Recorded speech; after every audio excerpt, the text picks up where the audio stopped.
Le club notarial de l'immobilier, jeudi 23 février 2023.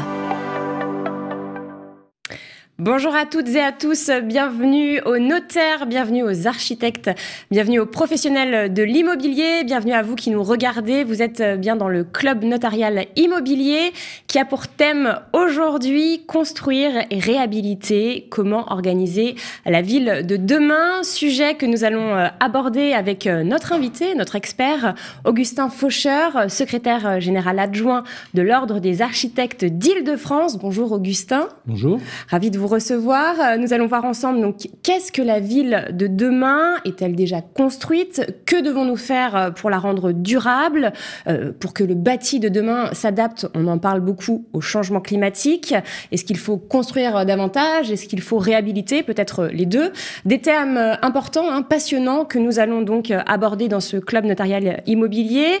Nous sommes également en compagnie d'Élodie Frémont, présidente de la commission des statistiques immobilières et notaires à Paris, évidemment. Bonjour, maître. Bonjour. Alors, nous allons commencer dans quelques instants avec vous. Vous allez nous faire un récapitulatif du marché immobilier en Île-de-France pour le quatrième trimestre 2022. Et nous allons aussi voir quel bilan peut-on tirer de l'année 2022 qui vient de s'écouler. Alors, je rappelle que les chiffres ont été dévoilés en conférence de presse juste avant aux journalistes.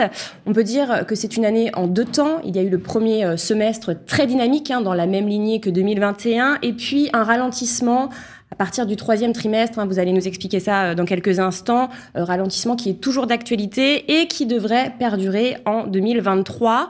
Alors, avant de commencer, on va juste vous préciser que si vous avez des questions, vous pouvez nous les envoyer en direct via le chat qui normalement est sur votre droite, sur la plateforme sur laquelle vous êtes connecté. Donc, n'hésitez pas, nous y répondrons après les deux interventions. Alors, on commence tout de suite avec vous, maître. Du coup, que pouvons-nous dire de l'activité du quatrième trimestre 2022 concernant le marché immobilier en Île-de-France? Alors, d'une façon générale, cette année 2022 est très atypique. On a vécu en Île-de-France, en fait, une année scindée en deux morceaux, en deux semestres complètement prononcés à l'inverse, complètement opposés. On a eu au premier trimestre 2022 une progression des volumes de 11%, donc plus 11% au premier trimestre 2022 comparativement au premier trimestre 2021. Et radicalement à l'inverse, le dernier trimestre, moins 11%, en comparaison avec le quatrième trimestre 2021. Alors, est-ce que ce ressenti francilien est également celui national? La réponse est oui. On a observé un volume de transactions au-delà des 1 million de transactions depuis 2019, mais en 2022, le volume a un petit peu baissé. On est à moins 5,6%, soit 1 109 000 transactions enregistrées. Quelles sont les raisons, ou quelles pourraient être les raisons? On n'a pas de boule de cristal. En tout cas, ce que l'on peut constater du ressenti des notaires, trois choses. D'abord, les crédits. Les crédits à l'habitat sont plus difficiles à obtenir. L'enveloppe budgétaire est donc plus coûteuse. La deuxième raison, c'est qu'on a un contexte général qui est nettement plus tendu, qu'il soit géopolitique ou économique en interne. Et puis, l'engouement de la maison ouverte qui avait été généré par les épisodes de confinement semble s'atténuer. En tout cas, c'est le ressenti dans les volumes maison. Et c'est bien cela qui va peser le plus sur le marché. C'est le secteur qui était le plus dynamique jusqu'à présent, celui de la maison, qui avait un caractère exceptionnel. Et aujourd'hui, ce caractère exceptionnel n'est plus ressenti dans les volumes. Alors, ça n'empêche pas de conserver quand même l'année 2022 comme étant un très bon cru, parce qu'on ressort d'années exceptionnelles, donc toujours plus d'exceptions, toujours plus de records, mais 2022 reste encore avec des niveaux de vente historiques très élevés. Que peut-on dire précisément sur les chiffres en Île-de-France sur ces 2 années? Alors, on a eu 2 trimestres en progression, au terme desquels l'activité a soudainement ralenti au troisième trimestre 2022, moins 6%. Vous le voyez sur les slides, en comparaison avec le troisième trimestre. Et ce ralentissement s'observe encore de façon plus marquée sur ce quatrième trimestre, qui enregistre le niveau de volume le plus bas depuis 5 ans, moins 11%. Et c'est vraiment quelque chose qu'on n'avait pas vu depuis un petit moment. Ce quatrième trimestre est quand même supérieur, mais de 2% comparativement à la moyenne des 10 dernières années, qui est donc la plus élevée. Pour ce qui est des prix, eh bien, c'est un peu sans surprise. On est toujours en hausse, évidemment, mais ça ralentit. Alors, ce ralentissement de l'activité s'est observé au deuxième semestre. Ça, on l'a bien vu. Mais il n'en demeure pas moins que l'année 2022 s'approche des records historiques de vente. On a une baisse de volume annuel de 1% et à un niveau national, on l'a dit, à moins 5-6%. Et la variation annuelle des prix s'affiche toujours en positif à plus 1,7%. Donc, ça ralentit. Les chiffres dans l'appartement ancien. Alors, si des difficultés avaient été rencontrées par les acquéreurs, elles s'accroissent dans ce financement. Elles se concrétisent également en chiffres, particulièrement sur le quatrième trimestre 2022, qui enregistre un moins 8% de volume des ventes des appartements anciens. D'ailleurs, ce volume de vente d'appartements anciens au quatrième trimestre est encore une fois celui le plus marqué sur les 5 dernières années. Record de vente en 2022. Qu'est-ce qu'il se passe sur les prix ? Il se stabilise. Le volume des ventes d'appartements anciens en 2022 demeure pour l'Île-de-France une année record. On l'a dit, plus de 2% comparativement à 2021. On constate une stagnation du prix en un an et le prix au mètre carré enregistré au quatrième trimestre est affiché à 6 750 €. Ce dernier a donc baissé de 1,5%, plus particulièrement sur les 3 derniers mois de l'année. Est-ce que ça devrait perdurer ? Voilà la réponse à votre question introductive. A priori, oui. En tout cas, au printemps 2023, ce ralentissement va se confirmer dans les premiers mois de l'année pour laisser pour la première fois depuis 7 ans une baisse annuelle de prix. Et on le voit particulièrement en grande couronne et en petite couronne. Passons au marché de la maison en Île-de-France. Alors, on l'a dit, c'est celui qui a le plus souffert. S'il est bien un marché qui a été plus affecté par la baisse d'activité, c'est celui-là, celui de la maison, dans le logement ancien. On l'a dit, la période Covid avait été accentuée par l'essor du télétravail, puis une prise de conscience collective et évidemment une confiance du français et du francilien dans la pierre. Mais la maison de l'Île-de-France avait connu à cette époque une grosse progression et c'est ce marché qui connaît un repli de plus forte ampleur, moins 19% au quatrième trimestre 2022 en comparaison au quatrième trimestre 2021. Alors, concernant ce volume, cette baisse d'activité, le volume des ventes des maisons est donc en recul de 9% en Île-de-France sur une année. On peut craindre que ce constat perdure au premier trimestre 2023 avec des niveaux qui n'avaient pas été constatés depuis plusieurs années. Alors c'est sûr que l'afflux dû à cette période Covid a fait nettement progresser les prix des maisons et l'acquéreur se trouve maintenant en difficulté de financement, difficulté de financer la maison de ses rêves et notamment au regard, encore une fois, des conditions d'emprunt qui sont plus restrictives. Donc aujourd'hui, on a une hausse annuelle des prix des maisons qui ralentit, qui s'établit à 3,3% au quatrième trimestre 2022. D'après les indicateurs avancés des avant-contrats, ce ralentissement des prix des maisons va se confirmer. On a dit au quatrième trimestre, on est à 3,3%. Eh bien, au premier trimestre, en tout cas en avril 2023, on serait à 2,3%. Donc, ça continue de s'éroder. Qu'en est-il de la capitale ? Volume de vente et prix à Paris. Eh bien, on peut affirmer que Paris résiste. Elle résiste à cette tendance, aussi bien confirmée au niveau national qu'en grande couronne, on l'a dit. Paris résiste avec une tendance baissière générale des volumes de vente au quatrième trimestre, moins 1% comparé au quatrième trimestre 2021. Mais Paris va rester jusqu'à quand ? C'est là toute la question. On avait quand même enregistré 41 000 ventes en 2022, ce qui est le meilleur niveau d'activité, vous le voyez bien là avec la colonne rouge, depuis 20 ans. Donc la lente érosion des prix, moins 3,4% depuis le point haut de novembre 2020, ne s'est pas intensifiée, bien au contraire, elle semble donner même de la fluidité au marché et elle facilite les rencontres acquéreurs-vendeurs, autrement dit un accord sur le prix. Alors on note plus de 10% d'activité sur un an et une variation annuelle des prix enregistrée à moins 1% sur ce quatrième trimestre 2022. Cette tendance à l'érosion des prix, en quelques chiffres, les quartiers les plus chers de ce quatrième trimestre restent Saint-Germain-des-Prés et les Champs-Élysées, 8e arrondissement de Paris, avec des prix au-dessus de 16 700 € le mètre carré. Le moins cher, celui de la Goutte d'Or, 8 010 € le mètre carré. Qu'en est-il de la petite et de la grande couronne ? Alors, on va aborder ces chiffres sous un angle un peu plus désagréable, puisque là, c'est plus marqué. En petite couronne, tout d'abord, ce qui concerne le volume des ventes de cette petite couronne. Le nombre des ventes annuelles d'appartements anciens en petite couronne établit un nouveau record. Il s'est en effet vendu un peu plus de 51 000 appartements anciens l'année dernière, contre 50 400 en 2021. De 2020 à 2021, ce segment de marché était celui qui progressait le moins en Île-de-France. Or, c'est celui le plus dynamique cette année 2022. À la différence des ventes d'appartements, le volume des ventes des maisons en petite couronne souffre. Recul de 7% de 2021 à 2022. Et ce marché a retrouvé le niveau d'avant la crise sanitaire, demeure tout de même 5% au-dessus de la moyenne des 10 dernières années. Qu'en est-il du prix mètre carré des appartements en petite couronne? Alors, la hausse des prix de vente des appartements anciens en petite couronne dans son ensemble a été constatée en 2020-2021 et se poursuit en 2022, mais à un rythme moins soutenu, 1% environ sur un an au 4e trimestre. Cette hausse concerne l'ensemble des départements de la petite couronne. C'est assez homogène. Sur 3 mois, c'est-à-dire du 3e au 4e trimestre, on constate que la fin de l'année 2022 a été marquée par une baisse des prix qui a atteint 2% dans l'ensemble de la petite couronne. Et d'après les indicateurs avancés, donc d'après les promesses que l'on a pu recueillir, ceci devrait baisser partout au printemps 2023, tant sur une année que sur un trimestre. Et donc, on peut compter que même l'indice de variation saisonnière n'y fera rien. Le prix atteindrait 5 350 € sur l'ensemble de la petite couronne, soit moins 1,7% en un an. Donc, tout cela devrait se poursuivre au printemps 2023. Qu'en est-il maintenant des maisons anciennes, toujours en petite couronne? Alors, il s'agit d'un marché plus tendu que celui des appartements. La baisse des volumes commence à peser sur les prix. On annonçait une hausse de prix de 5,1% sur un an au 3e trimestre 2022. Cette hausse a été ramenée à 1,4% à ce 4e trimestre 2022. Et sur 3 mois, c'est-à-dire du 3e au 4e trimestre 2022, les prix connaissent même une baisse de 2,7%. Si on regarde l'évolution envisagée des prix sur 3 mois, les choses devraient peu évoluer et les prix continueraient de progresser en un an, mais à un rythme très modéré, plus 1,6%. Passons à la grande couronne. Alors d'abord, volume des ventes en grande couronne.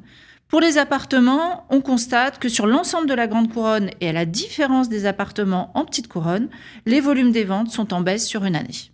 Ainsi, ce sont 39 770 appartements qui ont été vendus, soit une baisse de 3% par rapport à 2021.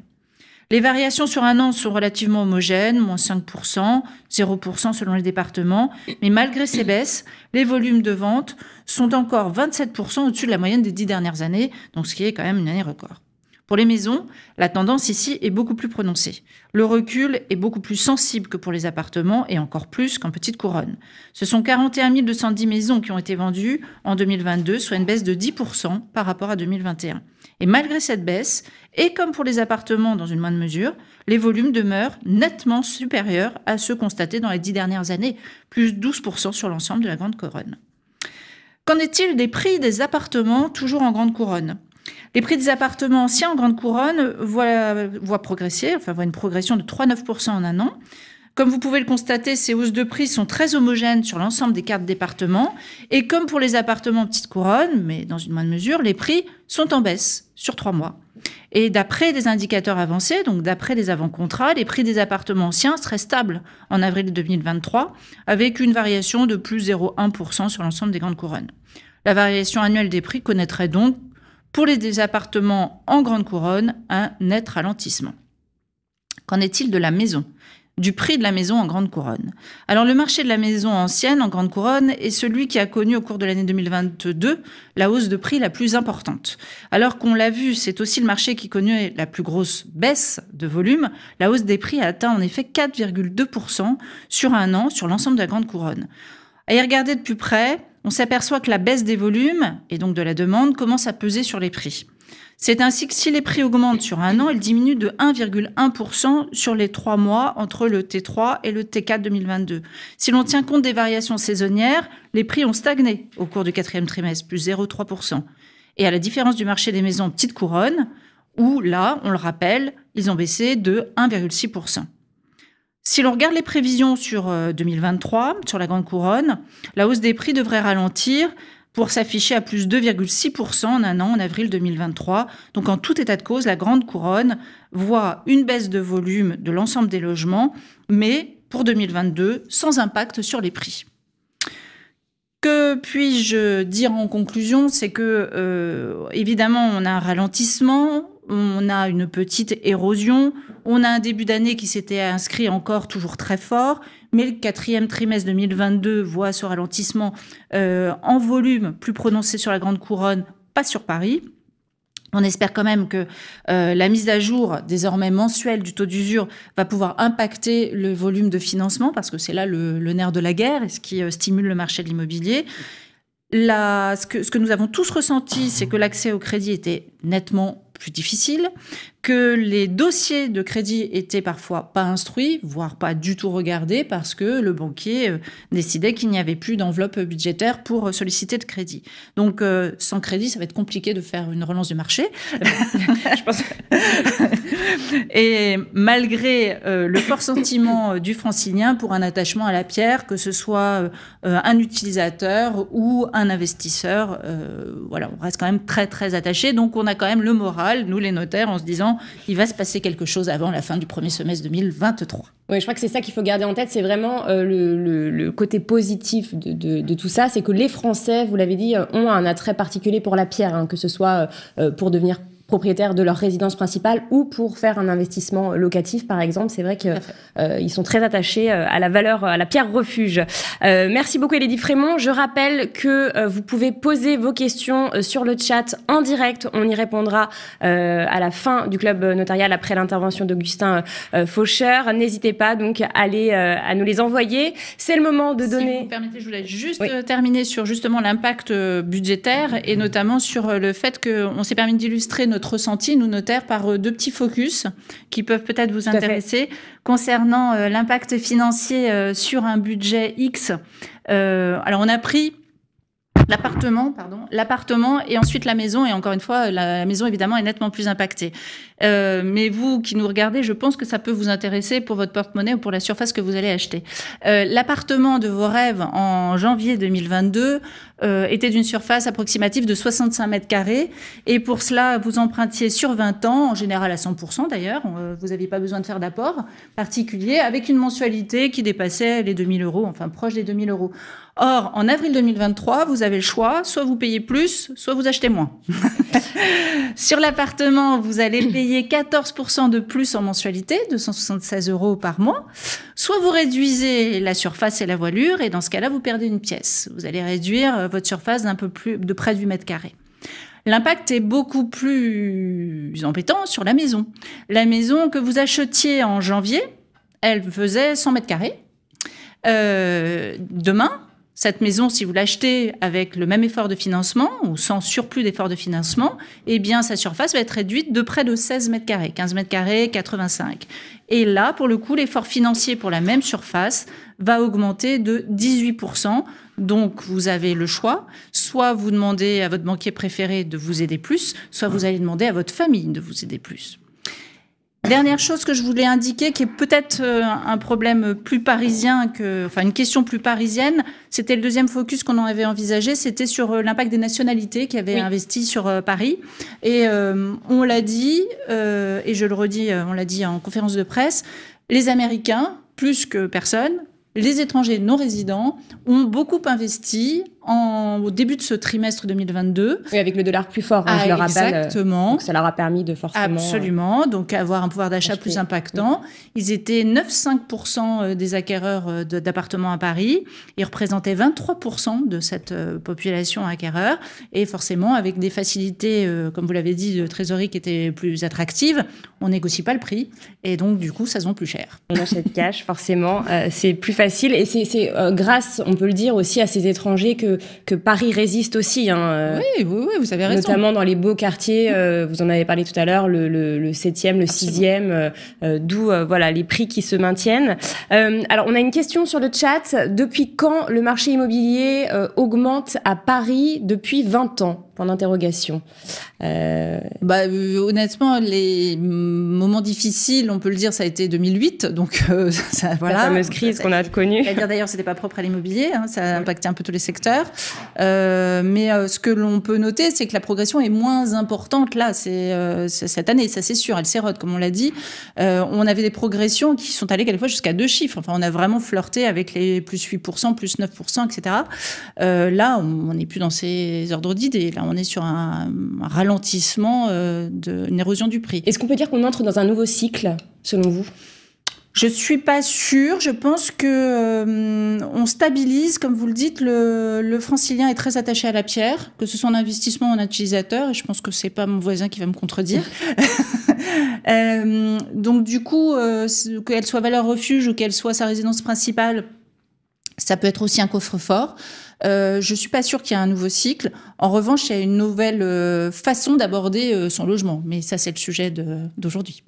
Et justement, belle transition. C'est le moment de donner la parole à notre grand témoin. Pour rappel, chaque trimestre, dans le Club Notarial Immobilier, nous recevons un invité qui nous fait part de son expertise sur le thème de l'immobilier. Et aujourd'hui, c'est Augustin Fauché qui va nous exposer sa vision de la ville de demain en tant que secrétaire général adjoint de l'Ordre des architectes d'Île-de-France. Alors, Augustin, peut-être en première question, qu'est-ce que l'Ordre des architectes d'Île-de-France ? Que faites-vous exactement ? Merci de nous accueillir. Qu'est-ce que fait l'Ordre des architectes d'Île-de-France ? D'abord, je voulais rappeler qu'on est une profession réglementée, comme les notaires, et donc on est content de partager ce moment avec vous. On est une profession réglementée à qui l'État a confié une mission, celle de concevoir les bâtiments, de concevoir la ville de demain, c'est le sujet d'aujourd'hui, notamment par le biais du permis de construire qui doit être déposé par des architectes. L'Ordre des architectes d'Île-de-France, c'est 10 000 architectes et sociétés d'architecture. C'est 30 000 en France, donc c'est un tiers des architectes français qui sont installés en Île-de-France. Nos missions, c'est d'abord une mission régalienne de tenir le tableau, d'organiser la profession, d'organiser les conciliations. Et puisqu'on est une profession réglementée avec des droits et des devoirs, ça veut dire une profession qui a un code de déontologie et donc aussi de tenir et d'organiser la chambre de discipline. On a aussi une mission importante qui est d'accompagner la profession, notamment en participant à l'organisation de sa formation. On y reviendra puisque la ville de demain, elle va changer. Il y a des nouvelles préoccupations, notamment celles liées au changement climatique. Et donc, c'est une profession qui monte en compétences et qui se forme. Et puis la dernière mission qu'on a à l'Ordre des architectes, c'est une mission politique qui est d'accompagner les pouvoirs publics sur toutes les questions liées à l'architecture, à la construction, à l'aménagement et puis à la transition écologique. Et alors justement, vous parlez des pouvoirs publics.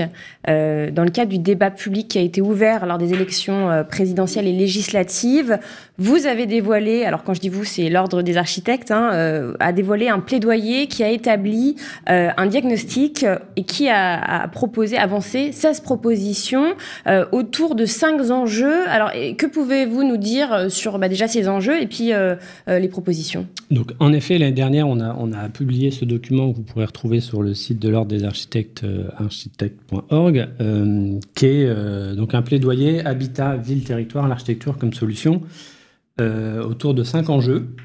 D'abord, renforcer les territoires et permettre un développement mieux équilibré à l'échelle de la métropole, en travaillant à promouvoir la solidarité et la complémentarité entre la métropole, les villes moyennes et les petites villes. Deuxième sujet qui est passer de la politique du logement à la politique de l'habitat, c'est-à-dire travailler vraiment la question du logement au prisme de ses habitants et plus être dans une logique de production de logement, mais vraiment de parler de l'habitat, de questions de qualité d'usage, de qualité d'habiter, en demandant au pouvoir public d'être exigeant sur la qualité des logements qui sont produits, dans la suite du rapport Girometti-Leclerc qui avait été fait quelques mois avant et qui avait abordé cette question de la surface minimale des pièces, de la hauteur sous plafond, de la double orientation des logements traversants, etc. Troisième axe, c'est celui de réparer la ville et de l'obligation qu'on a maintenant de donner la priorité à la réhabilitation. La ville de demain, la ville de 2050, elle est déjà constituée. Vous avez parlé d'attachement à la pierre et au bâti. Effectivement, la ville de demain, elle est, pour 80%, elle est déjà existante. Donc, il va falloir qu'on travaille dessus, qu'on la réhabilite, qu'on l'adapte. Le quatrième enjeu, c'est celui de changer nos pratiques. face au changement climatique, pour atténuer notre impact sur l'environnement et adapter nos bâtiments à une ville en 2050 qui fera plus 2, plus 3 degrés. Et ça passe par la décarbonation des constructions et le développement de nouvelles filières, de nouveaux matériaux, mais aussi de nouveaux usages, et on en parlera après, peut-être de nouveaux bâtiments, de nouvelles façons d'utiliser le bâtiment. Je voulais juste dire un petit mot aussi, en complément de ce plaidoyer, puisqu'on parlait du débat public de l'année dernière, la question du logement, et on le revoit aussi dans vos chiffres là, c'est une question de pouvoir d'achat. La question du pouvoir d'achat était dans les préoccupations, mais la question du logement n'était pas, quand on interrogeait les Français sur les préoccupations dans la campagne présidentielle et législative, le logement arrivait très très très très très bas. Et pourtant, on va le voir dans le sujet et dans l'étude qu'on a fait là en début d'année, la question du coût du logement est une préoccupation importante. Peut-être qu'on peut... Oui, alors je rappelle, hein, le plaidoyer, vous pouvez le retrouver donc sur architecte.org, architecte avec un S à la fin au pluriel. Vous avez cité l'étude, c'est une étude que vous avez récemment dévoilée, hein, vous avez dévoilé les résultats, pardon. Une étude que vous avez faite sur la perception des Franciliens, justement, vous en parliez, sur leur logement. Étude qui a été publiée par nos confrères du JDD il y a 2 semaines, je crois. Oui. Alors, qu'est-ce que l'on doit retenir de cette étude, Augustin ? Alors, on va vous en présenter quelques chiffres. Effectivement, on a souhaité, nous, comme architectes, aller à la rencontre des Franciliens et les interroger sur leur logement, ce qu'ils en attendaient, la façon dont ils percevaient, et puis la façon dont on allait pouvoir travailler avec eux à faire évoluer ce logement. Ce qu'ils nous ont dit, c'est d'abord que c'est une source de difficulté. Se loger est-il une source de difficulté ? C'est oui à 46%, à peu près la moitié des Franciliens. Ce qui est important, c'est de regarder le sous-détail. C'est 60% des moins de 35 ans et c'est 60% des employés. Et puis, quand on leur pose la question des sources de difficulté, ben, la question du coût est bien avant tous les autres, puisque c'est pour près de la moitié des Franciliens le problème. Donc, on est bien là dans une question de pouvoir d'achat.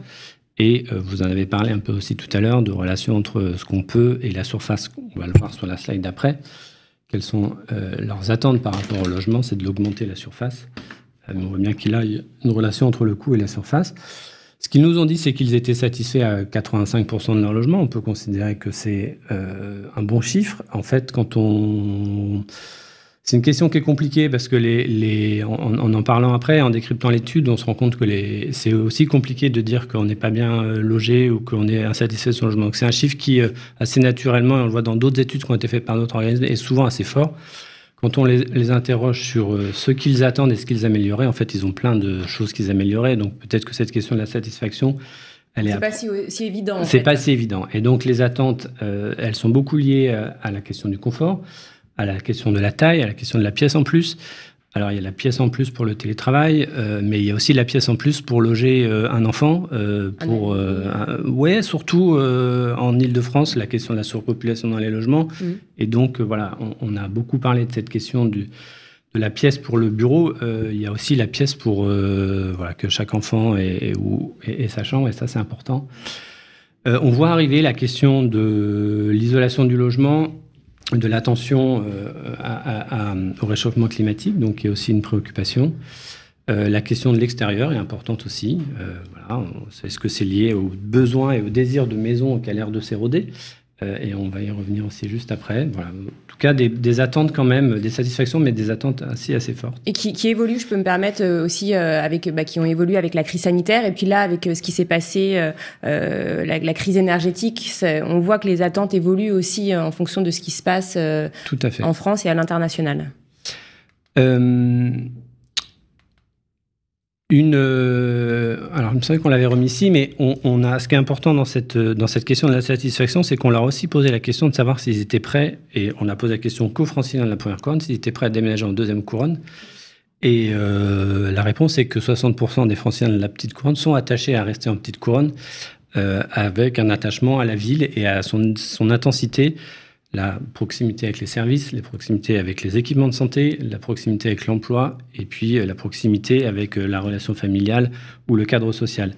Et donc ça, c'est extrêmement important pour nous parce qu'on a un débat très fort et on va le développer après sur où on construit la ville de demain et comment elle se construit. Et voilà, il y a aussi cet attachement à l'intensité et au fait d'être dans une ville qui a une proximité au service qui est importante dans ce qu'ils nous ont dit. Ce qu'ils nous ont dit aussi, c'est qu'ils méconnaissaient les politiques publiques. Donc, selon vous, les politiques publiques sont-elles attentives à la question du logement? Là, il y a une majorité de non. Et que les politiques publiques étaient assez ou pas assez attentives à cette question. Et puis, voilà, on leur a aussi posé la question de la profession et des attentes qu'ils avaient. Et donc, ils nous ont envoyé un message. Ils attendent que les architectes s'engagent dans la question et les débats autour de l'environnement, du climat et de la santé. Et puis, ils nous jugent compétents sur la question de la conception des logements, du conseil et de la réhabilitation. Et c'est effectivement le sujet qui va nous préoccuper dans les années qui viennent. Donc c'est clair, les architectes ont un rôle primordial à jouer pour organiser la ville de demain. Alors justement, on en parlait en introduction concernant la ville de demain. Faut-il construire ou faut-il réhabiliter? Ou les deux?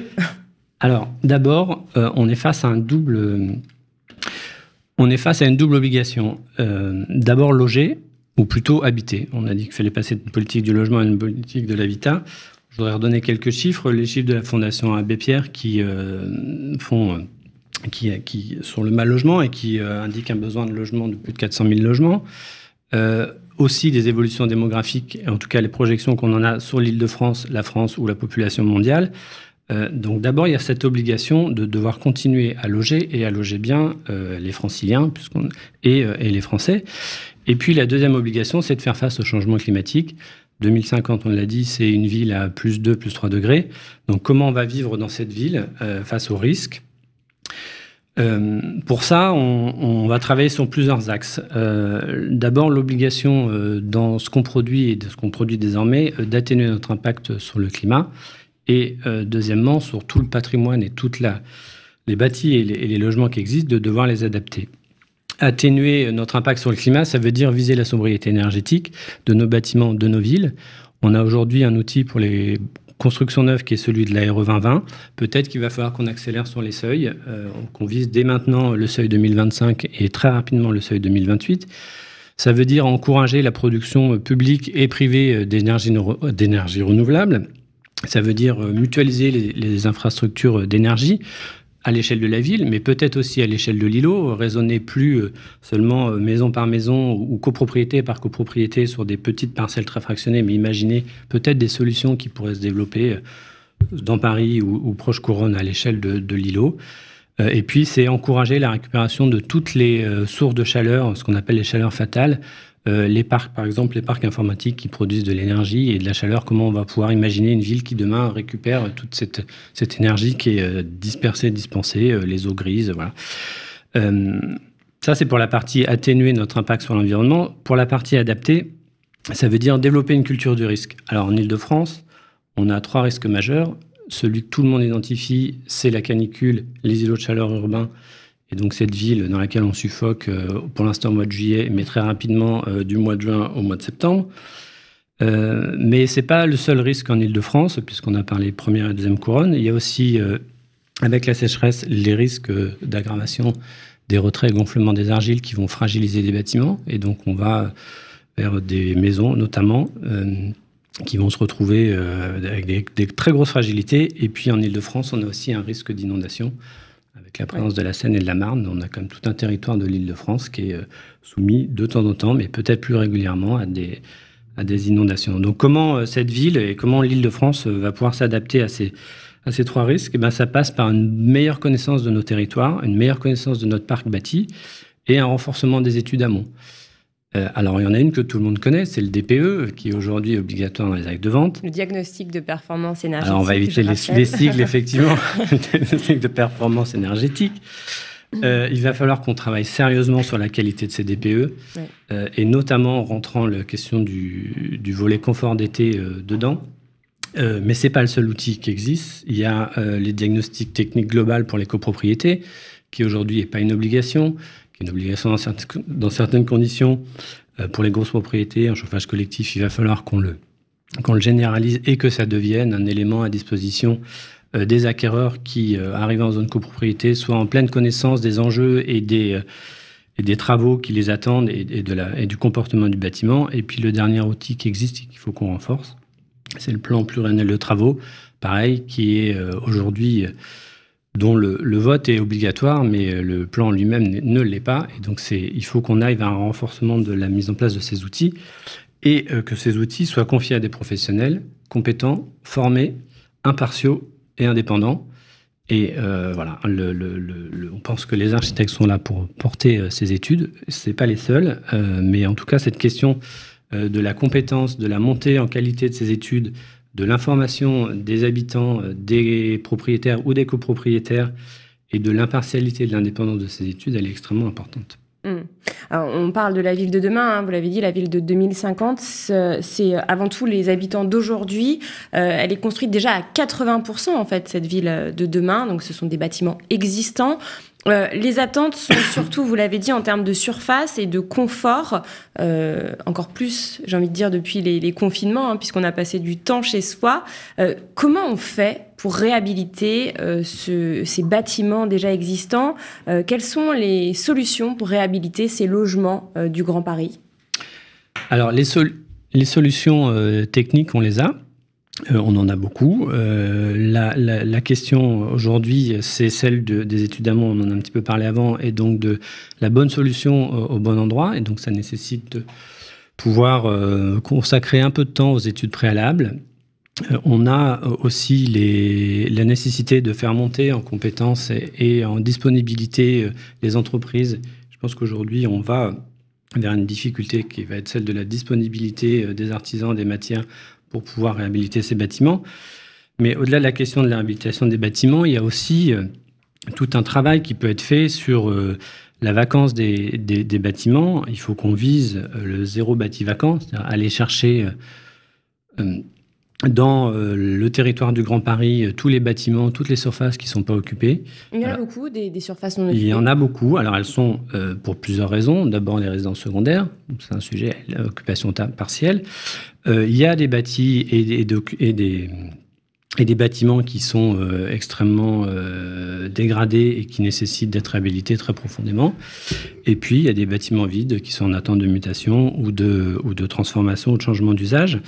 Donc, il faut qu'on les cartographie. Et puis, pour ces bâtiments qui sont en attente de définition de programme, peut-être imaginer des occupations temporaires, des baux précaires, des occupations. Voilà, il y a des choses à inventer, en tout cas, pour aller chercher cette ressource de surface disponible et dans le Grand Paris. Il faut aussi qu'on travaille à la mutualisation des espaces. Alors, on a tous l'image de la laverie de l'immeuble new-yorkais où tout le monde se retrouve en bas. Bon, ça ne fonctionne pas en France, en Ile-de-France, mais il y a quand même des choses qu'on pourrait imaginer. On pourrait imaginer la mutualisation des cours d'immeubles de copropriété. On pourrait imaginer des locaux vélos, des locaux poubelles qui sont mutualisés sur un îlot, ce qui permettrait de libérer de la place pour créer des espaces verts, des espaces de rencontre. Aujourd'hui, on est quand même dans une ville qui est très fragmentée, qui est très liée à cette notion de la propriété, de la propriété du sol, et qui a construit une ville voilà, où on multiplie les usages, on multiplie les services. On pourrait imaginer dans la ville de demain, en tout cas on doit le faire, une mutualisation de ces usages. Et puis, on peut travailler aussi sur la question du temps d'usage du bâtiment, ce qu'on appelle la chronotopie. Aujourd'hui, on construit une cour d'école, et puis pour que les enfants puissent aller jouer dans la cour d'école la semaine, et puis à côté, on construit un jardin d'enfants pour qu'ils puissent aller jouer le soir et le week-end. Il faut qu'on arrive à mutualiser les usages des bâtiments et des services qu'on construit dans le temps.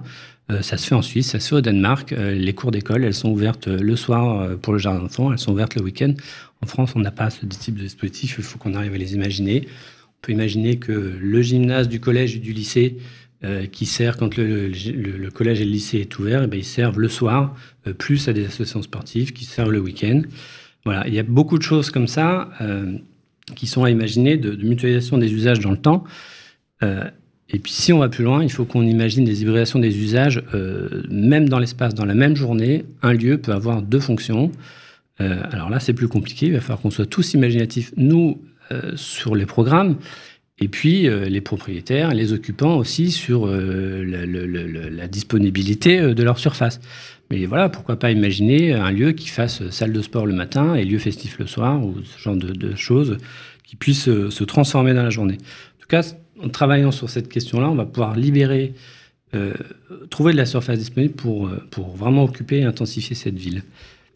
Ça, donc, ce sont des choses que vous, les architectes, imaginez. Est-ce que vous pensez que les habitants, les franciliens seront réceptifs à ces propositions? Est-ce que, Élodie Frémont aussi, vous pensez que c'est quelque chose qui pourra toucher les franciliens, cette envie de mutualiser? Je pense que ce qui est intéressant d'ailleurs dans votre enquête sur les franciliens, c'est que 85%, c'est ça, on dit qu'ils étaient satisfaits de leur logement, mais c'est marrant quand on les revoit dans nos études, c'est pas ce qu'ils disent. Donc il y a quand même un truc bizarre. Donc en effet, je pense qu'il y a une espèce de tabou, de difficulté à avouer je suis pas bien chez moi, parce que forcément ça renvoie à d'autres problèmes plus psychologiques que bassement immobilière. On n'a pas le choix, en fait. On n'a pas le choix. En tout cas, si je réduis au parc parisien, le périph', il s'arrête aux abords de Paris. Donc, soit on agrandit la surface parisienne, soit on construit en hauteur, ou soit on trouve d'autres modes de fonctionnement. Et la mutualisation me paraît évidemment une excellente idée pour libérer du mètre carré de logement. Donc pour vous, ce serait une bonne solution. Alors, on a parlé de réhabilitation. On l'a dit, 80% du bâti existant fait partie de la ville de demain. Mais il y a quand même une part, 20%, de construction. Qu'est-ce qu'on peut dire alors sur les bâtiments neufs à venir? Alors, sur les bâtiments neufs à venir, il y a deux questions. C'est comment on va les construire et du coup, où est-ce qu'on va les construire?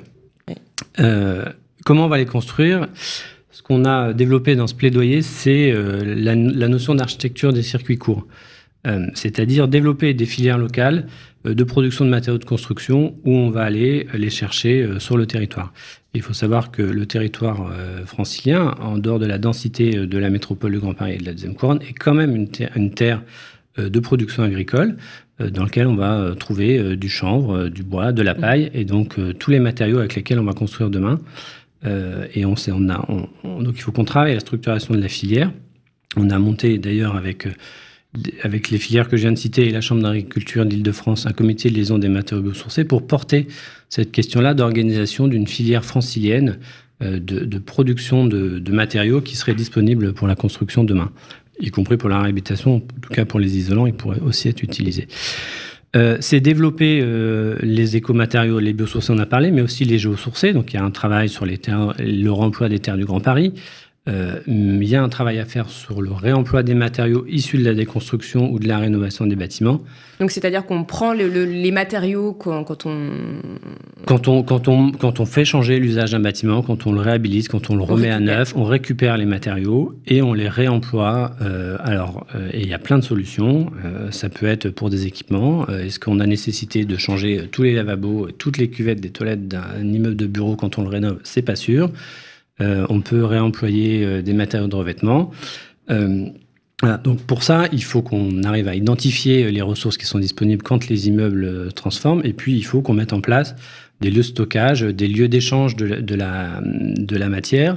Et puis qu'on sécurise quand même le process de réemploi. C'est-à-dire que réemployer la matière, ça veut dire s'assurer quand même qu'elle est d'un certain niveau de qualité et qu'on garantit dans les immeubles où on les réemploie que les choses vont bien se passer. Ouais.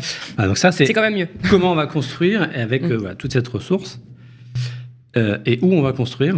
Et oui, parce que où il y a la fameuse ZAN, la zéro artificialisation nette. C'est dur à dire. Et oui, j'ai toujours du mal. Qu'est-ce que c'est et comment on peut faire face à ça? Comment on peut construire malgré la ZAN?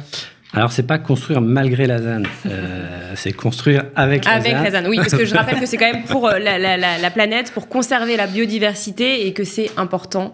C'est un dispositif qui est contraignant, mais important. C'est un dispositif important, artificialisation nette des sols, donc ça veut dire qu'il y avait des dispositifs de compensation qui sont dans la loi, qui sont, en tout cas, on pense qu'elles doivent évoluer.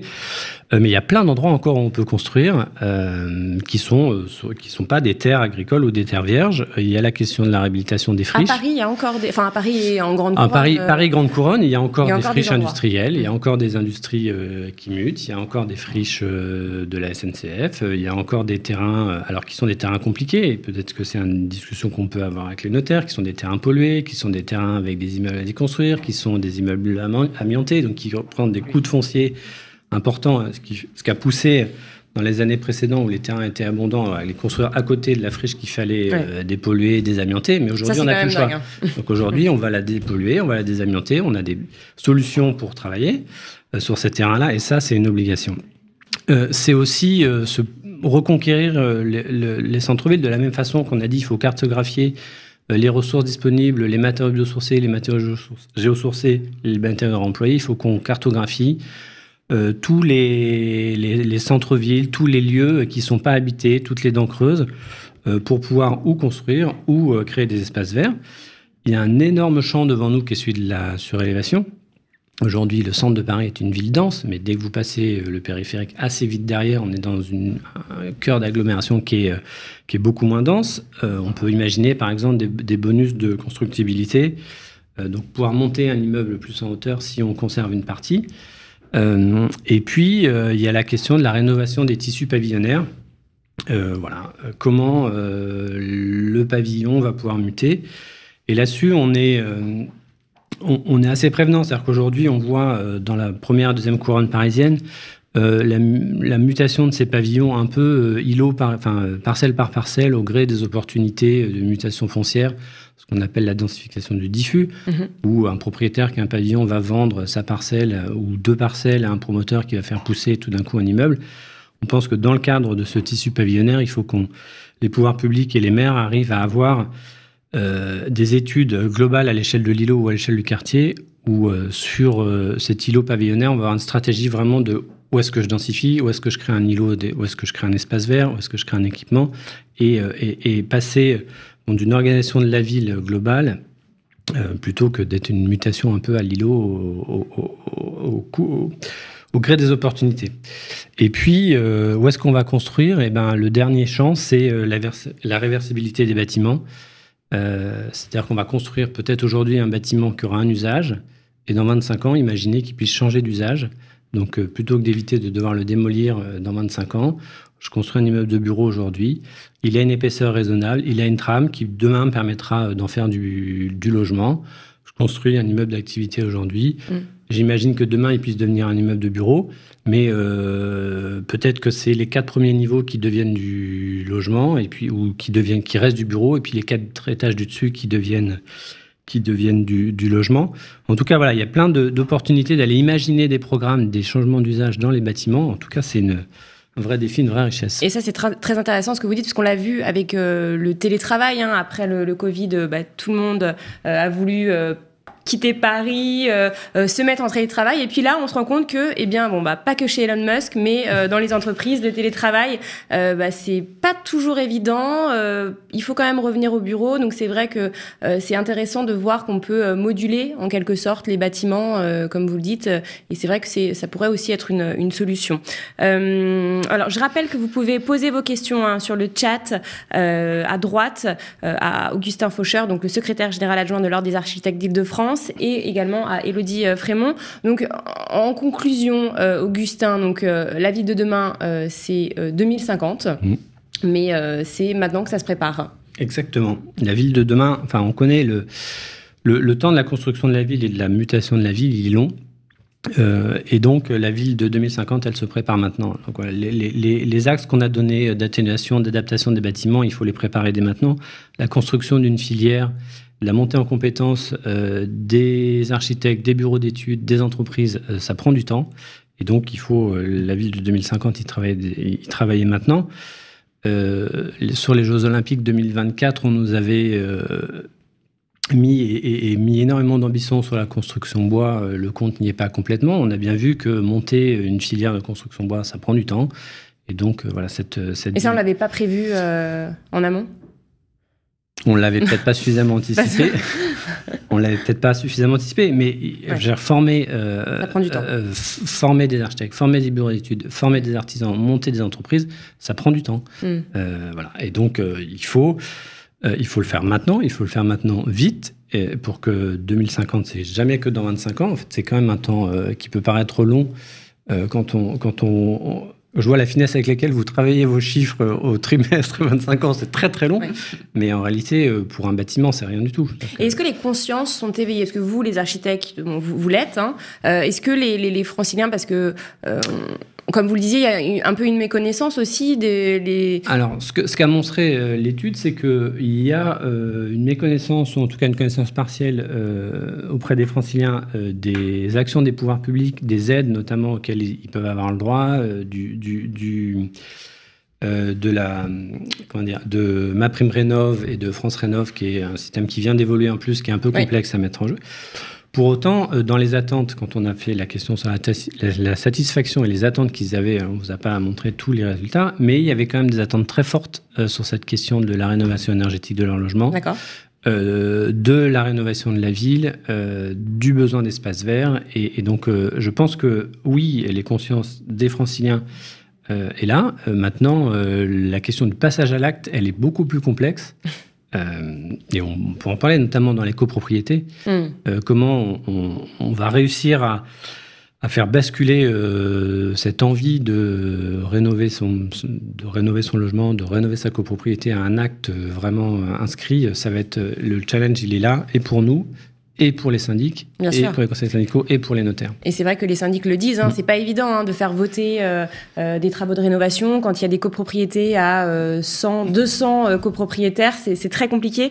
Maître, est-ce que c'est quelque chose que vous voyez aussi chez vos clients, justement? Alors on a évoqué les DPE tout à l'heure, c'est vrai qu'avec la fameuse loi climat et résilience, le fameux calendrier qui a été mis en place, bon, pour l'instant c'est pour les propriétaires bailleurs, mais est-ce que les propriétaires occupants sont attachés quand vous réalisez, quand une vente se réalise, est-ce que les acheteurs sont regardants des DPE? Je sais que les banques le demandent pour les prêts. Est-ce que c'est quelque chose que vous voyez chez vos clients? Alors ça dépend de où et qui. Si je parle des bailleurs sociaux, évidemment, oui, ils sont plus que concernés. Si on parle du particulier, il faut distinguer celui qui va habiter de celui qui va investir et celui qui va habiter un appartement ou une maison. Alors, la prise de conscience est là. Maintenant, on reste français. Tant qu'il n'y a pas une sanction financière, on n'y va pas. Donc je l'ai dit, la première, entre guillemets, punition, c'était on ne révise pas le loyer le 1er septembre 2022. N'a pas eu un gros impact sur les investisseurs, ça, on peut le dire. Sur l'occupant d'une résidence principale, appartement, il regarde le coût énergétique, c'est pas tellement la note. Mais depuis cet hiver, en fait, depuis qu'il y a eu la crise énergétique avec la Russie... il regarde le coût énergétique, ça c'est sûr. Et encore une fois, dans un appartement copropriété, il se dit ça va se diffuser sur 30 ou 40 copropriétaires. C'est pas très grave. En revanche, sur la maison, oui. Bien sûr. Alors là, sur la maison, il y a deux choses qui s'observent. Alors la maison, on la loue rarement, c'est plutôt pour sa résidence principale.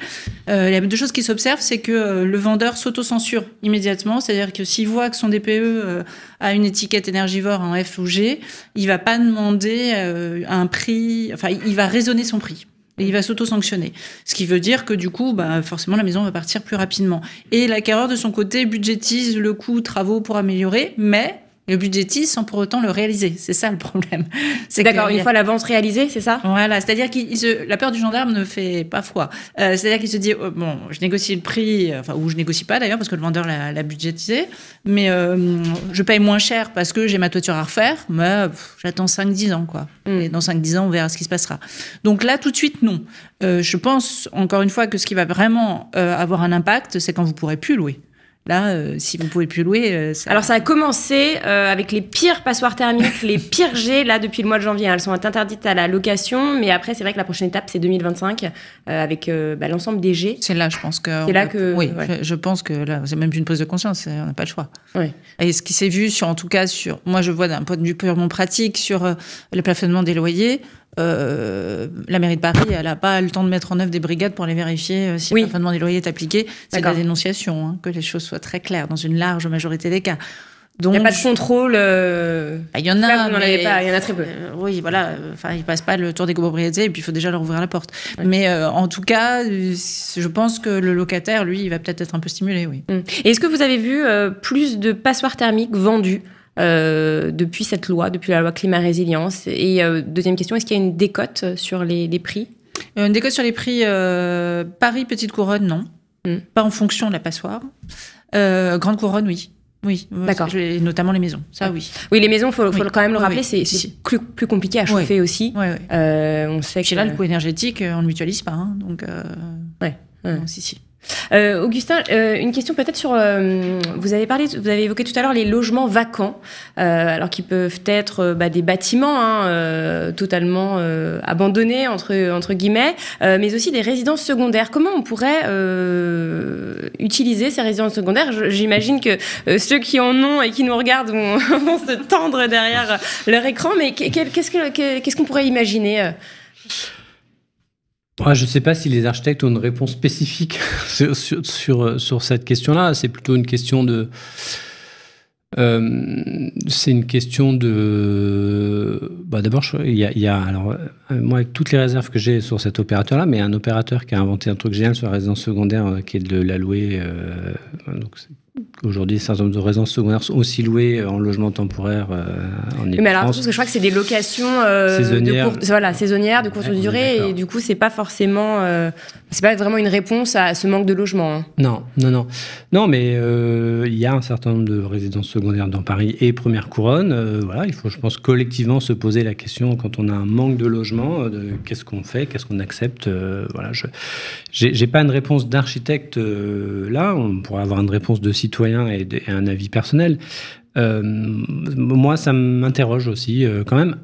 Il y a un sujet, au-delà de la résidence secondaire, il y a un sujet qui est intéressant, qui est celui de la sous-occupation d'un certain nombre de logements. Et là, peut-être qu'on peut imaginer des choses qui pourraient embarquer tout le monde. Sous-occupation, c'est quoi en fait? Sous-occupation, c'est une personne âgée qui est propriétaire d'un très grand appartement à Paris. Est-ce qu'on n'arrive pas à imaginer qu'elle mette en place un système de colocation avec, on a vu, 60% des moins de 35 ans ont une difficulté pour se loger. Comment on arrive à imaginer un dispositif dans lequel elle loue une partie de son logement pour faire une cohabitation, une colocation entre une personne âgée et un jeune qui cherche un logement? C'est ça la sous-occupation des logements. Alors, on a aussi en Ile-de-France des problèmes de suroccupation, mais on a quelques sujets de sous-occupation des logements. Et donc là aussi, c'est même pas dans le logement vacant, mais on est dans la place disponible. Donc il faut imaginer rassurer les propriétaires, les familles des propriétaires de ces personnes-là en trouvant des dispositifs. Mais il y a aussi là, en Ile-de-France, une ressource, en tout cas une possibilité de loger assez importante et qui pourrait être intéressante. Et à mon avis, en y travaillant bien, on peut embarquer beaucoup de gens. On a d'un côté la question du vieillissement des populations qui souhaitent rester chez elles, de l'autre côté des jeunes qui ont du mal à se loger. Comment on arrive à réunir tout le monde dans un dispositif de location, sous-location, colocation intelligente? Mais il y a des acteurs immobiliers qui ont inventé un peu des... Alors, je sais qu'il y a une entreprise qui fait ça, en fait, pour les personnes dans Paris, intramuros, qui n'arrivent pas à louer leurs grands appartements. Ils la transforment en colocation, en fait, avec plusieurs chambres. C'est vrai que ça pourrait être des solutions pour loger des étudiants, des jeunes actifs qui ont du mal à trouver... parce que c'est vrai que c'est pas évident de se loger à Paris. Augustin Faucheur, peut-être aussi une question, alors on l'a pas du tout évoqué, la ville de demain et les transports. La voiture notamment, on sait qu'il y a ce fameux 30 km/h maintenant qui est obligatoire dans Paris. Est-ce que vous imaginez, est-ce que la voiture déjà a sa place dans la ville de demain, selon les architectes évidemment? Bon, le sujet, c'est pas tellement les 30 km/h, c'est plutôt les ZFE et les voitures diesel qui doivent arrêter de rentrer dans le Grand Paris assez rapidement. On est en train de construire une infrastructure de transport dans le Grand Paris qui est un investissement assez important. On a parlé tout à l'heure de où est-ce qu'on construisait. On pense qu'effectivement, la priorité, elle est de construire autour de ces infrastructures de transport. C'est-à-dire que la collectivité, l'ensemble de nous, vous, mettons... en tout cas, c'est une infrastructure qui est payée par tout le monde. Il faut qu'autour de ces infrastructures, on intensifie la ville. Donc oui, les transports publics, le développement des transports publics, moins de voitures. Après, il faut imaginer des dispositifs dans lesquels les artisans pourront continuer. On peut venir travailler dans Paris. Il faut imaginer la livraison du dernier kilomètre depuis des transports fluviaux, depuis des petits locaux disséminés dans la ville qui vont permettre de faire en sorte que la voiture aille de moins en moins dans le centre-ville. Mais en face de ça, il faut qu'on permette aux Franciliens de se déplacer rapidement dans des transports ponctuels, qui soit sécurisé, qui soit propre, qui soit confortable, et qui soit climatisé l'été. Petit message à la RATP. Non, mais c'est un petit message qu'embarque tout le monde. C'est-à-dire que moi, je comprends qu'en même temps, on a cette obligation de faire sortir la voiture de la ville. Il faut qu'on propose aux habitants un dispositif qui fonctionne. Bien sûr. Donc, c'est celui de transport, mais c'est aussi celui, on l'a dit tout à l'heure, 60% des Franciliens, ils souhaitent rester dans la première couronne parce qu'ils se trouvent à proximité des services. Donc, il faut aussi qu'on maintienne ces services à proximité de leur logement, voire qu'on les développe, qu'on puisse avoir à un quart d'heure de chez soi une école, un lycée, un collège, un hôpital, une maison de santé, une bibliothèque, une piscine, enfin bref, tout ce que fait que vous avez votre emploi pas très loin, et tout ce qui fait que vous avez envie d'être en ville, dans une ville intense, et dans laquelle vous n'avez pas besoin de prendre votre voiture parce que l'ensemble des services, c'est pas trop loin. Donc ça passe quand même par une ville qui se développe sur elle-même et donc qui s'intensifie. Et Élodie Frémont, c'est ce que vous constatez aussi chez vos clients? Là, cette envie, on en parlait tout à l'heure, Augustin Fauchard en parlait tout à l'heure, dans l'étude que les architectes ont réalisée, c'est cette envie de rester en première couronne pour les habitants de la première couronne et d'avoir tout à côté de chez soi. Est-ce que c'est quelque chose... Alors, c'est marrant parce que c'est plus du tout les mêmes attentes que juste après le confinement, où on avait envie de partir, de tout quitter, de se mettre au vert à élever des chèvres. Là, c'est fini, on revient, on a envie d'être proche des centres commerciaux. Est-ce que vous le ressentez, ça? Est-ce que... Absolument. Alors, l'effet confinement, en tout cas l'effet Covid, ça c'est très très clair. Ça devenait presque une source de plaisanterie, je ne vais pas vous mentir, avec mes collaborateurs. Quand on nous appelait, on me disait... J'habite le 6e, vous savez, j'ai envie de changer. Et c'est pas bien, mais on en plaisantait en disant, vous voulez pas acheter une maison en Normandie et faire un gîte? Si, comment vous allez deviner? Bon, voilà, comme ça. On n'a pas noté un retour post-confinement, c'est-à-dire qu'on n'a pas noté de façon très flagrante un flux du francilien qui était parti en grande couronne pour acheter une maison et qui finalement revient pour aller dans le cœur de Paris ou petite couronne. Après, les flux n'étaient pas non plus, il ne faut pas exagérer, c'était pas des flux à 30 ou 40%. Il y a pas 40% de la population qui est partie vivre dans le 77 dans une maison verte. En revanche, ça fait partie justement de votre enquête, des résultats de votre enquête, un espace vert, un rez-de-chaussée jardin, une terrasse, ça oui, ça beaucoup, et forcément, vu le prix du mètre carré à Paris, petite couronne, et plus que grande couronne, petite couronne, vraiment. Donc ça, on l'a beaucoup vu, et les premiers reproches qu'ils nous ont fait, que l'on entend dans la clientèle, c'est de dire mais j'avais pas anticipé le fait que l'école elle est loin, que le marché le plus proche il est bidule, et c'est vrai qu'il y a cette envie d'activité, en tout cas, et pas forcément sur la jeune génération, celle que j'appelle les 25-35 ans. Pas seulement, il y a le cadre dynamique qui va pas se taper 1h30 de voiture pour aller déposer ses enfants, etc. Et encore une fois, on en a parlé tout à l'heure en conférence de presse, l'effet Covid, disons-le ainsi, prenait à 2 lieux de vie. Vraiment, moi, j'ai vu des clients qui vivaient en province, c'est même pas en grande couronne, en province, et avaient un pied-à-terre sur Paris. Ils alternaient, monsieur, madame, tu fais une journée ou je fais 2 jours.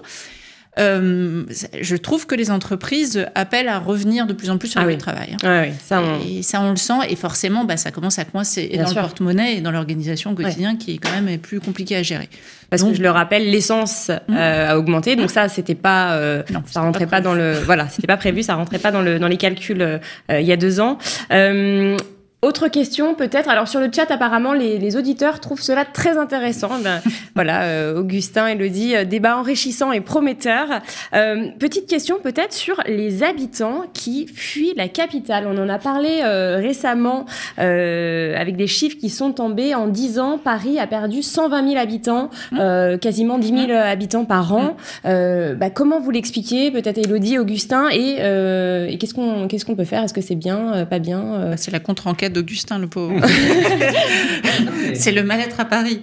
Déjà, il y a des chiffres qui parlent d'eux-mêmes, c'est le taux de scolarité, d'inscription scolaire en rentrée. Et on a noté une chute libre de taux d'inscription, notamment en primaire. Je ne parle même pas du collège-lycée, mais en primaire. Alors ça peut être aussi peut-être moins d'enfants, ça veut dire un ralentissement des naissances? Moi, c'est pas proportionnel au taux... de natalité? Non. D'accord. Donc, on a eu des taux à à plus de 10% quand même, donc c'est beaucoup. Enfin, moi, de ce que j'entends, alors c'est pas du tout les notaires qui parlent, c'est pas de la statistique dont je parle, c'est du ressenti client. Beaucoup râlent. Vous l'avez dit, un transport, c'est trop compliqué. Même un intramuros, c'est trop compliqué. La voiture, c'est pas possible. La trottinette, c'est dangereux. Le vélo, on finit par un accident. Enfin, j'exagère. Voilà ce qu'on entend. Et ensuite, le fait que la proximité de service répond pas aux attentes. C'est-à-dire qu'on peut avoir en effet une association sportive pas loin, bah oui, mais alors c'est entre 18h et 21h, et moi mes enfants ils ont besoin de quelqu'un à 16h30 et ça répond exactement à la question du logement. L'étudiante qui jeune fille au père, il y en a plus. Enfin, je veux dire déjà parce qu'il faut qu'il y ait la possibilité de loger, mais voilà, pour le bien-être en tout cas, moi ce que je ressens c'est. Et les crèches aussi, je précise, les crèches, il n'y a pas de crèche disponible. Le bien-être familial à Paris est plus compliqué. Voilà, je pense qu'il y a un ressenti de dégradation, je sais pas, mais en tout cas ma clientèle me fait ressentir que Paris c'est moins sympa qu'avant. Il y a une réaction. Allez-y. C'est pas complètement contre notre enquête. Il y a aussi la question du coût. Enfin, la question du coût de se loger à Paris, elle est quand même au cœur de la problématique. Et donc, alors ça, moi je pense que c'est vous qui pouvez avoir une analyse, même si vous allez montrer que les prix baissent. Je pense que c'est la question du coût de se loger à Paris. Et la première préoccupation des Franciliens, c'est celle du coût. Donc ça, on est en plein dedans. Par contre, je vous rejoins effectivement sur la question de la nécessité d'avoir des services de proximité. Ce qu'on va avoir du mal à trouver dans Paris, c'est la création des espaces extérieurs. Le bâti parisien, il est constitué. On ne va pas faire pousser des terrasses, créer des balcons sur tout le bâti parisien. Donc, comment on arrive à ramener dans cette ville la proximité avec un espace extérieur, avec des espaces verts, avec des arbres. Il y a des quartiers, on est ici, là, dans le 9e, c'est un quartier dans lequel il n'y a pas d'arbres, il y a très peu d'espaces verts. Donc, comment on va réussir à revégétaliser cette ville pour qu'on puisse proposer aux Parisiens une ville dans laquelle ils ont une proximité avec les espaces verts. Et même pas que pour les enfants. Pas que pour les enfants, bien sûr. Regarder des arbres, je crois, chaque jour, ça fait du bien au moral, c'est bon pour tout. Alors, une réaction, les auditeurs donc réagissent beaucoup sur la ville du quart d'heure. Ça ne fonctionne pas. En revanche, si les transports augmentent encore, on pourra plus les utiliser. Et des transports adaptés à tous et à chacun et qui fonctionnent. Ça, le message est bien passé pour la RATP. J'espère qu'ils nous regardent. Et les mamans avec poussette. Alors ça, je suis entièrement d'accord. Bon, on sent la jeune maman. Voilà, on sent la jeune maman, mais c'est vrai. Alors, moi, à la base, je suis lyonnaise, et c'est vrai qu'à Lyon, tous les métros, quasiment, les stations de métro ont des ascenseurs. À Paris, mais alors des escaliers énormes, aucun ascenseur. Et alors, pour les handicapés et les poussettes, c'est dramatique. Mais vraiment, je trouve ça révoltant. On s'en rend pas compte quand on n'est pas concerné, mais enfin, c'est quand même dingue. Et c'est vrai que là aussi, il faudrait peut-être travailler sur une ville pour tout le monde, en fait. Moi, je voulais juste la ville du quart d'heure. Oui, aujourd'hui, elle fonctionne pas. Et vous l'avez dit, vos clients déchantent en trouvant que les services de proximité sont trop loin, qu'il n'y a pas la crèche, qu'on ne peut pas accéder au métro. On est d'accord, mais néanmoins, c'est la ville vers laquelle il faut qu'on aille. C'est-à-dire que si on veut qu'elle fonctionne, il faut qu'on passe par là, par le rapprochement des services de proximité au plus près des habitants, par une infrastructure de transport qui fonctionne, mais peut-être qu'avec moins de voitures, on aura un réseau de bus qui marchera mieux aussi, qui est moins compliqué à mettre en œuvre que d'aller percer tous les trottoirs de Paris pour mettre des ascenseurs, et qui permet d'accéder facilement aux personnes à mobilité réduite, aux papas avec des poussettes, parce qu'il y en a aussi, au bus. Et donc, une ville qui serait moins congestionnée, elle pourrait aussi fonctionner peut-être mieux avec des transports publics de surface. Voilà, qui est aussi une manière de moins travailler sur les infrastructures.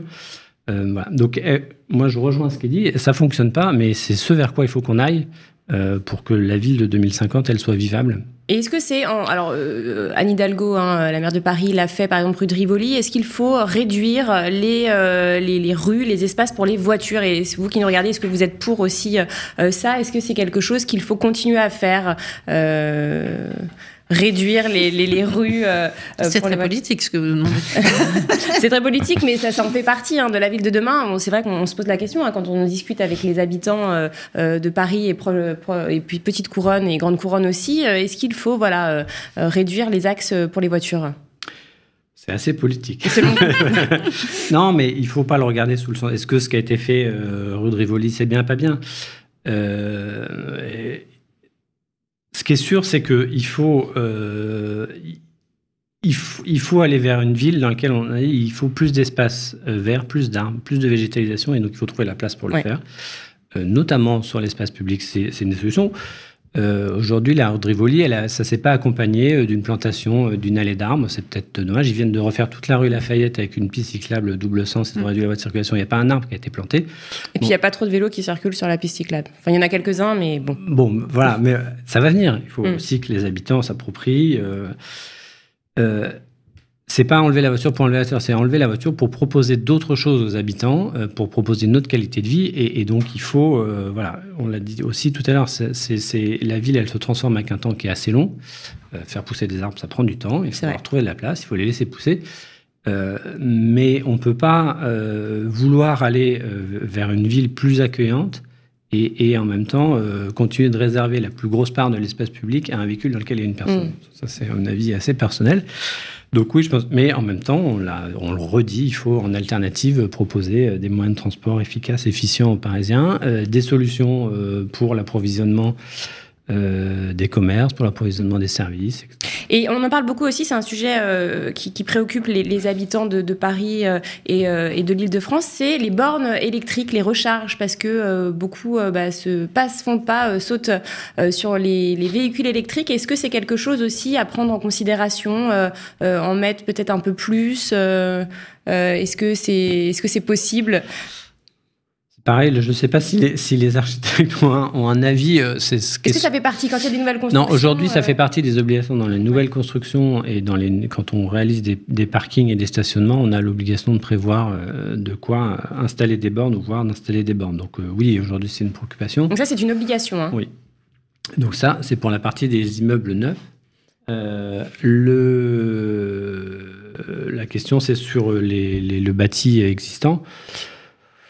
De fait, si on passe tout en véhicule électrique, il faudra mettre les infrastructures qui vont avec. Il y a une réaction alors sur le chat. Le végétal coûte cher en entretien à moyen et long terme, en hommes et matériellement, d'où le fait que les collectivités minéralisent. En effet.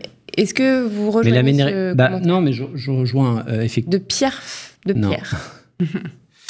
La minéralisation, elle coûte moins cher que l'entretien d'un espace vert. Quand on le regarde avec un temps très court, la minéralisation de la ville, elle produit aussi ce qu'on a évoqué tout à l'heure, l'îlot de chaleur urbain, avec des problèmes sur la santé, sur la pollution, sur le bien-être des habitants. Et donc, il faut aussi le regarder avec une question du coût global. Qu'est-ce qu'on veut comme ville demain? Est-ce qu'on veut une ville dans laquelle, avec un réchauffement climatique, plus 1, plus 2, plus 3 degrés sur la France, c'est peut-être plus 5, plus 6, plus 7 degrés dans Paris ou dans la ville dense, parce qu'elle est minéralisée.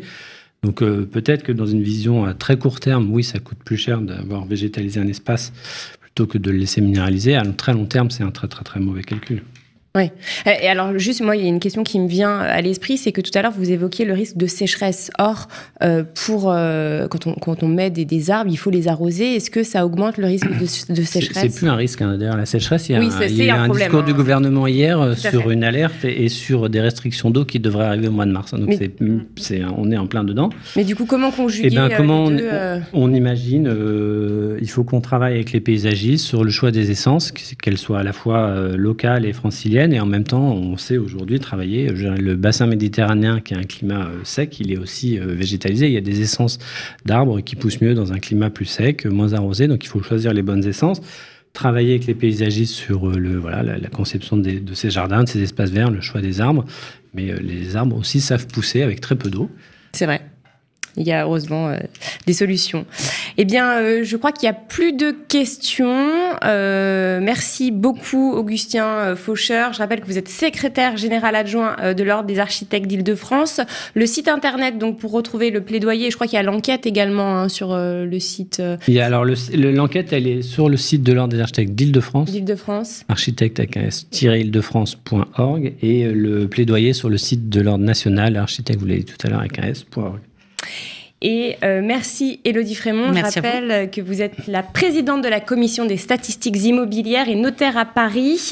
Le replay de ce club notarial sera disponible dès demain sur la chaîne YouTube et sur le site aussi de la Chambre des notaires du Grand Paris. Alors c'est notaire du Grand Paris, tout attaché au pluriel.fr.